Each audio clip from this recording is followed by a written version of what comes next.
Good afternoon and welcome to the fourth pillar. Fourth pillar is basically a very simple format of interviews. We talk to politicians, we talk to social activists, we talk to academicians, we speak to journalists on some of the very critical issues of Northeast. So today our guest for the fourth pillar is Professor Chandan Sarma. He is professor with the Tezpur University. He is professor and head of Department of Sociology. So welcome, Professor. Thank you. Thank you for having me in the show. Today we are going to talk basically about the major political issues of Northeast and specifically Assam. So if you look at Assam, the last 1.5 months, Assam has been the epicenter of a political tremor which spread all across the country. So what do you think was the main cause of the trigger of the movement, this kind of a movement in Assam? What is the immediate trigger? As we know that when there was this talk about amendment in the Citizenship Act, right from the beginning, with the coming of the NDA government in the center, there was a lot of apprehension in Assam. And when the public hearing was going on of the parliamentary committee, at that time also we saw how people came out in large numbers to show their apprehension and also concern about what would happen if such a bill is enacted into an act. So right from that point of view, we saw this continuous apprehension and trepidation, I would say rather, anxiety among the indigenous population here. But of late, when the act, the amendment got legislated, enacted into an act in the parliament, bypassing all protests and anxiety of the people of the region and for that matter of the entire country. The protests have gone to a different level, and in the very beginning we saw in Guwahati there was eruption of violence the very next day of the promulgation of the act. Subsequently, of course, the violence it declined, and the movement took the form of more disciplined, non-violent form.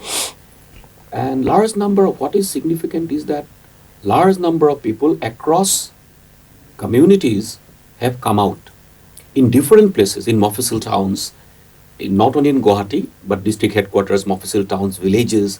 This is in many ways quite unprecedented. Many would say that even Assam movement, during that time also this kind of protests, spontaneous protest was not observed.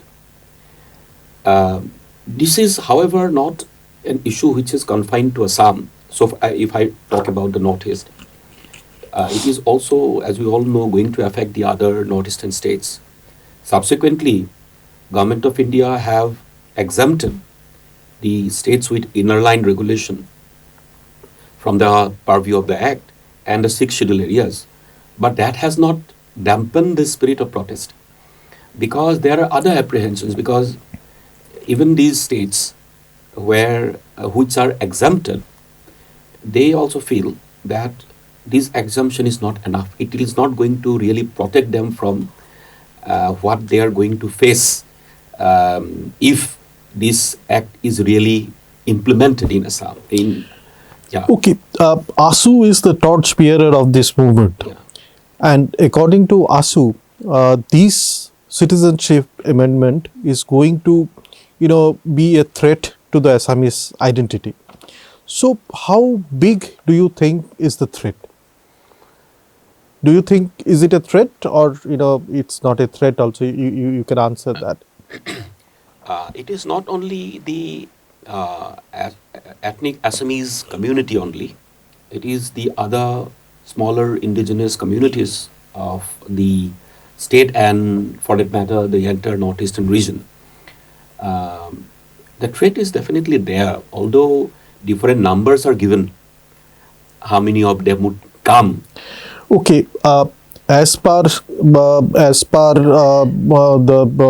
movement, the organization spearheading the movement, they say 1.2 crore people are going to get citizenship, whereas Honorable Minister of Assam has said that it's not going to be more than 5 lakhs.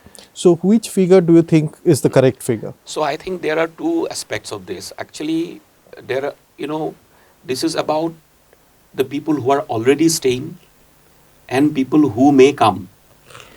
So ASU perhaps is speaking of the potential threat. That so many, otherwise we would not know how many people would come. People may not like to leave their home and heart at all. That is also a possibility from Bangladesh. And at the same time, many people might come.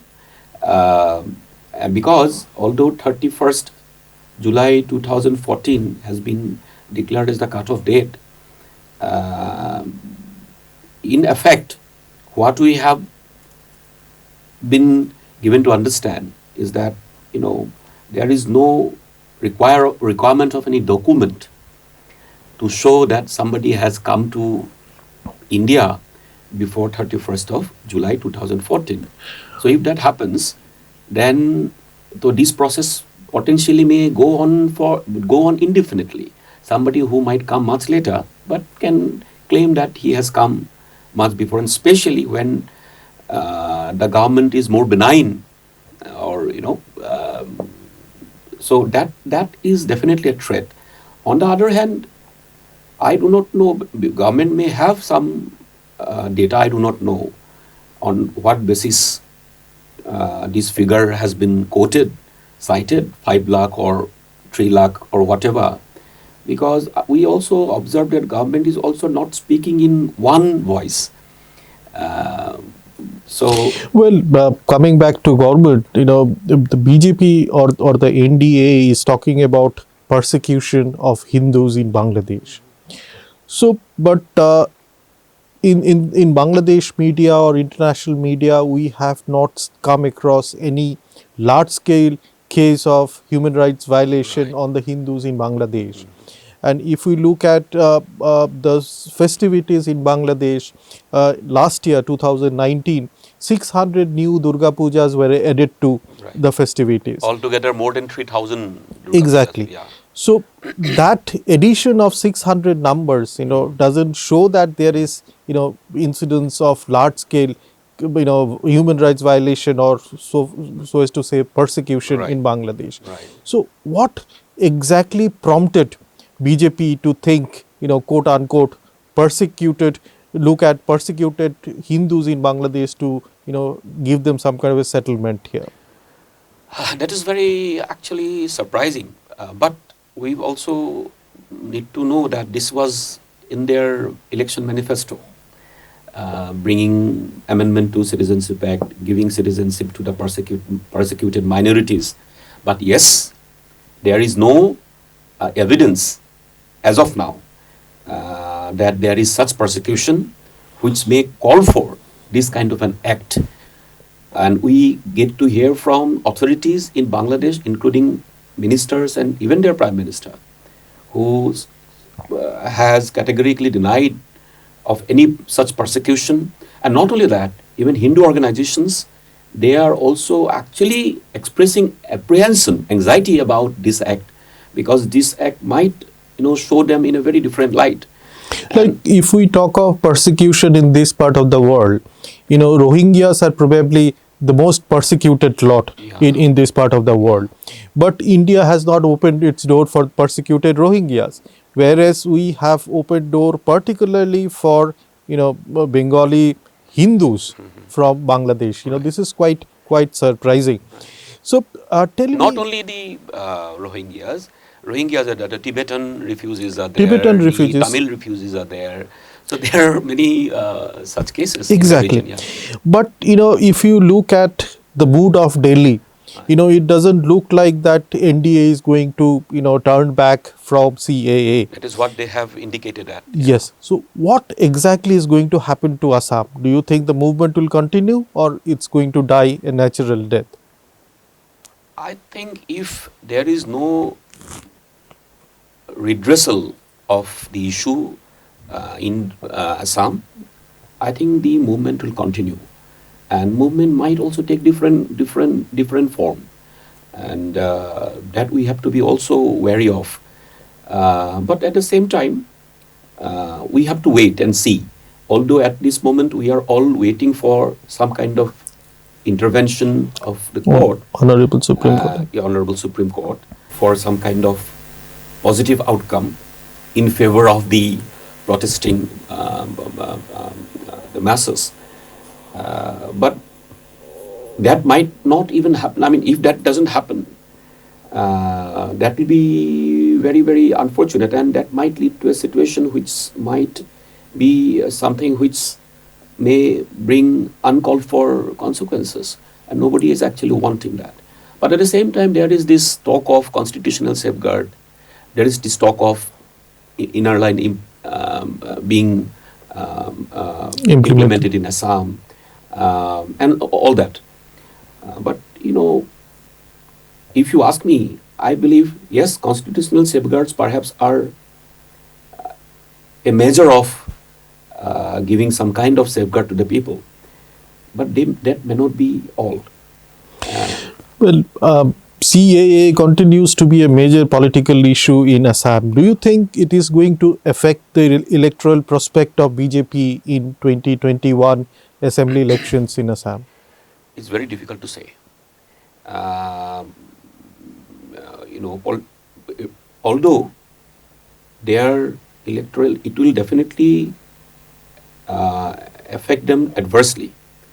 But whether the verdict will go in their favor or not, very difficult to say, because of many reasons, as we know.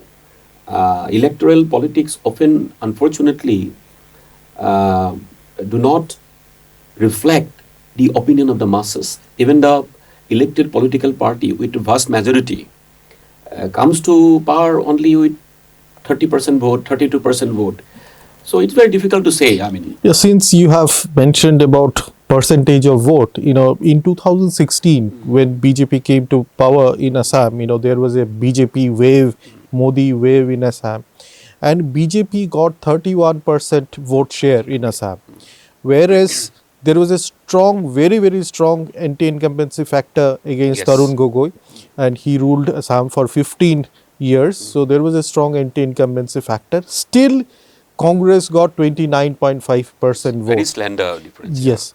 And if you see the number of difference of seats, 29.5% they got only 26 seats, Right. whereas with 31% BJP got 60 seats. So you can well understand Yes. that if BJP has won 60 seats with 31% vote share, and Congress has won 26 with 29.5% vote share, Yeah. that means Congress, even after 15 years of rule, has come second or close second in second. almost all the constituencies. So, and despite such a strong BJP and Narendra Modi's wave. Yeah. So, don't you think that this issue of Citizenship Act now will really have some kind of an impact in 2021 state assembly elections? No, actually, it all depends on, as I said, many factors. Whether we have an acceptable opposition. This is a big issue. Many people are talking about formation of new political party and all that, regional political party at that. But these are not very simple issues. And you see, 2020, Assam is not the Assam of 1985. Yes. Things have changed much, and electoral fortune these days depend on many factors, including resources. Huge resources are needed, as we all know, and organization. Then It's also about articulating the interests and the narratives of the different ethnic groups, different religious groups perhaps, because you cannot have one point agenda insofar when you fight an election. So therefore I believe how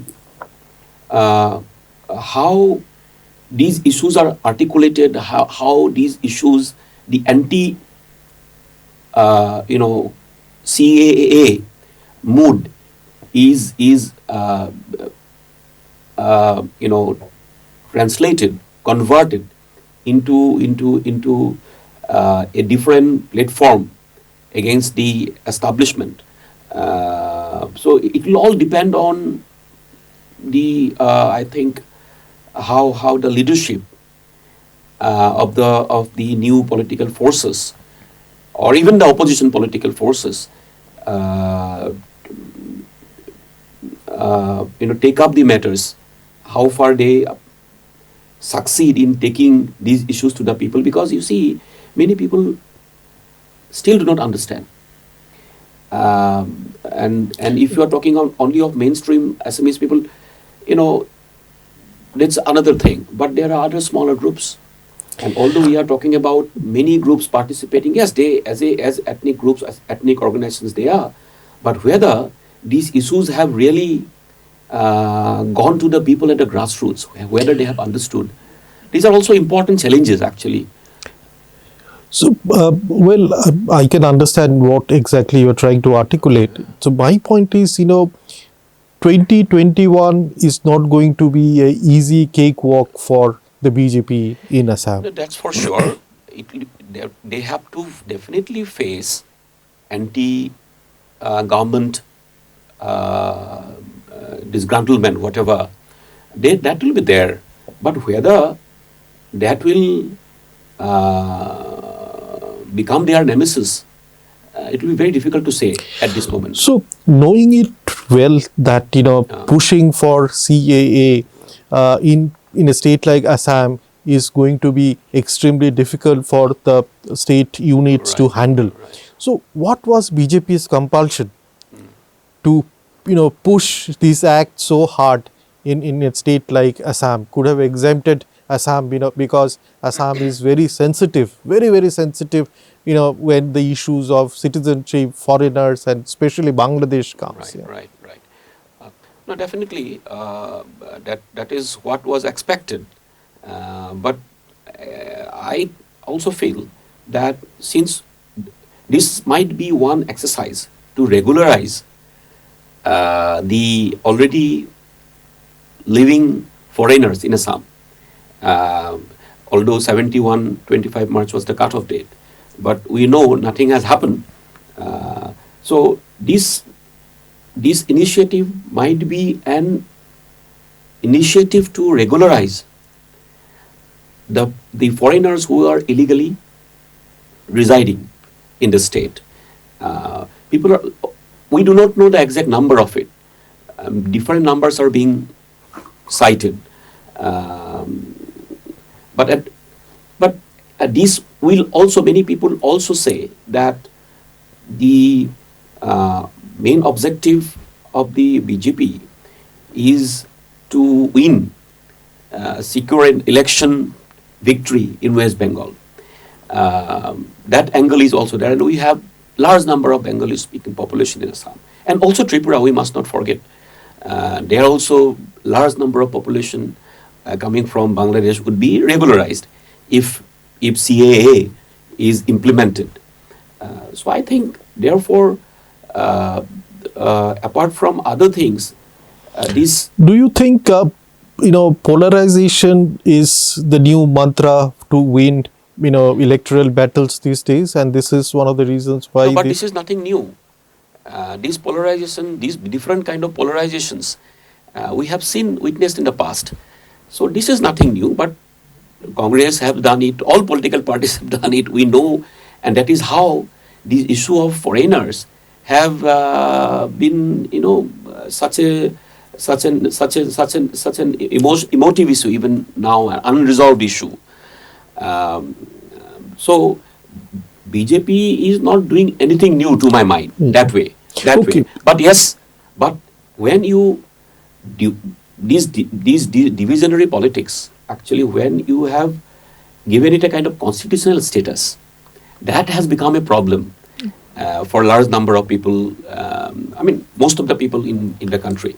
So, Well, we can understand BJP comes from a family of Hindutva ideology, and it's a saffron party. That is how it's being described. But what went wrong with AGP? AGP is a byproduct of the Assam movement. Right. If Assam Accord is the main product, it's a byproduct, and they came into existence basically to safeguard the rights and interests of the caste Hindu Assamese people. So suddenly, they have, they are caught in such a position. They cannot come out of the government. They cannot support the movement also. So they are AGP at these stages caught between the devil and the deep sea. So how is AGP going to handle the situation? no, AGP, I must of course clarify this, that AGP, when it came to power, when it was voted to power, it was not voted only by the caste Hindu Assamese. Assam movement was not participated only by the caste Hindu Assamese. All the communities in Assam participated in there, and still I believe AGP's support base is there among other, not only among the other caste Hindu Assamese, but because that way you cannot win elections. So it has its base among other groups of population as well. But yes, I think AGP also has a crisis of leadership. And if you talk to grassroots workers and even some middle level workers, they would be not very happy. They are not very happy with the kind of situation that they are in. And they are almost rudderless that way. But how this resentment and disgruntlement that the grassroots workers and leaders have, how that is translated into a kind of different what should I say, agenda for the party.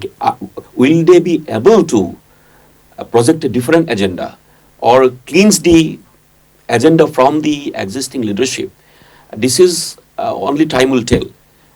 But at the same time, I believe that there has been a lot of disgruntlement. Do you foresee some kind of a split in AGP? Difficult to say. These kind of splits also would not help anybody. AGP is a much weakened force, no doubt about this. And its role in the recent times have also not sent good signals to the large number of people in Assam. I mean, especially the indigenous community. They are not very happy. So in such a situation, I don't think split will do any good to any section of AGP. ASU has recently announced that February is the month when they are going to give birth to a second political party. In 1985, ASU gave birth to AGP, and now again a second political party. So, what do you think? ASU is some kind of a factory to produce political parties, or it can really give people some kind of a political alternative to people of Assam? A lot of people are talking about this political alternative because here there is a regional sentiment which is very strong, and this is also true that the regional issues and issues of anxiety and concern of the people are not being addressed properly, and so there are people have reasons to be apprehensive and feel disgruntled. But as I said, formation of political party is not enough. You can form a political party, but if the whole movement against, say, CAA or other issues, if, say, this political party, I'm just assuming, does not do well in the election. What might happen is that this might be an excuse for opposition, other political parties, to snub the whole the movement. That because they will always articulate that the electoral verdict has shown that movement did not actually have the support base. I think we are actually working on a very tight rope, and I personally feel that these issues should not be mixed. Movement is one issue, protest, anxiety. Coming back to this, do you think creation of another political party is going to further divide the opposition and will electorally help the incumbent party? I think this is going to definitely actually hamper the opposition force. But it also depends on if you are able to marshal opposition forces together, then it's a different issue. But time is very short. What is very important is that what kind of agenda you have. And as I mentioned, that Assam of 2020 is very different. So you have to articulate the narratives, concerns of too many groups, and many have. Yes, we know that there are certain commonality of interest and anxieties, but even among indigenous groups, there are many issues where they vary from one group to the other. So, how far this new political party or formations are able to articulate these concerns of different groups, different interests, is very important. And what kind of organization they will create and how they will mobilize people. So this is not going to be a cakewalk. Professor, I can understand, the situation in Assam, when you talk of politics, is very, very complex at this stage, and we don't know where we are heading to. Right. So in very simple words, if we ask that what do you think is the formula for people of Assam to come out of this crisis? I think strong public opinion is very important, and the spirit of the public protest against injustices must be kept alive. But at the same time, only protest which is of course our imminent issue, imminent challenge. But there has to be many other measures which must simultaneously go on. People do not talk about rural economic transformation.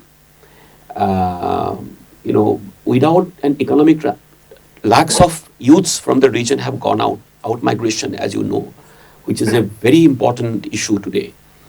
But I don't think we have done enough to stem the rot. There has been no initiative. Forget about certain schemes. These schemes are not going to or create a new economy. For new economic transformation, we have to undertake solid steps and support such initiatives who have already taken towards this. But unfortunately, they also complain that government support does not come their way. Even if you create a political party, and if you depend on the center for everything, then in what way you are going to be independent? So you will continue to be dependent. I mean, I'm talking about financially and for everything. Yes. So a regional political party also can survive only when have a strong regional economy. So, yes, yeah. Professor Sarma, we understand we have major problem with our development system in Assam.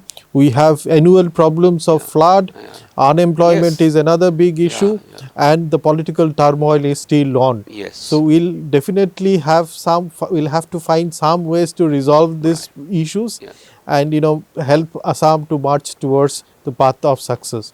Thank you. Thank you very much for joining Northeast Now. Thank you very much, and we'll keep meeting. It was a pleasure. Thank you so much. Thank you.